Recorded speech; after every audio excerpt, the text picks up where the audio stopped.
Welcome back, my dear student. So now that we know what an MVC framework is, right?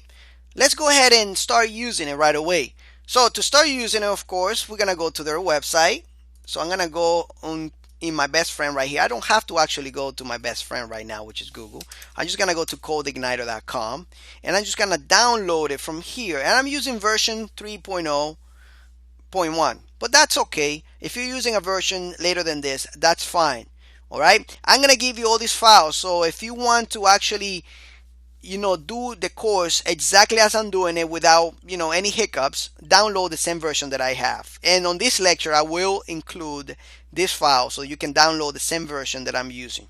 That way we can be on the same path. All right, so I'm gonna download this, go to your exercise files and make sure that you have the CodeIgniter 3.0 with me.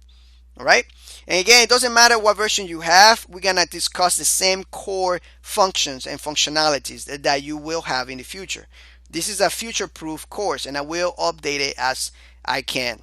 All right, I'm gonna be updating this course all the time. So go to your htdocs, which will be your XAMPP installation or WAMP installation, whatever local server development you have. Go there, create a folder. I'm gonna call this folder CI, which stands for CodeIgniter, of course. And I'm gonna drop in this CodeIgniter zip file that I just downloaded from CodeIgniter.com. I'm gonna unzip it right there, and I'm gonna grab all the contents from it, and I'm gonna put it in the root of the CI folder right here. All right, and then I'm gonna delete the zip file, and I'm gonna delete that empty folder. Let me just make sure that I have all the files in there. That's okay.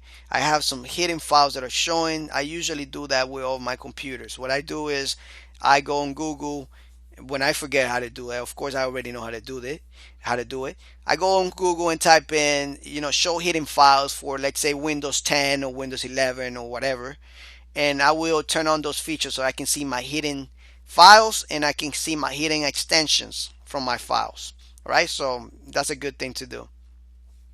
So I'm going to delete this empty folder. I'm going to have CI and all the contents of that zip folder right here inside the CI folder.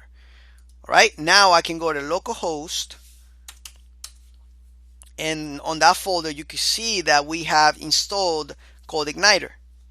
All right, so the page you're looking at is being generated dynamically by CodeIgniter. Isn't that great? All right, so we have successfully installed CodeIgniter. That's all it takes. All right, so I'm gonna make this lecture short, but on the next lecture we're gonna actually get into the code and find out exactly how models, view, and controllers actually work, and all the setup that we need for CodeIgniter. We're gonna be doing that in the next upcoming lectures.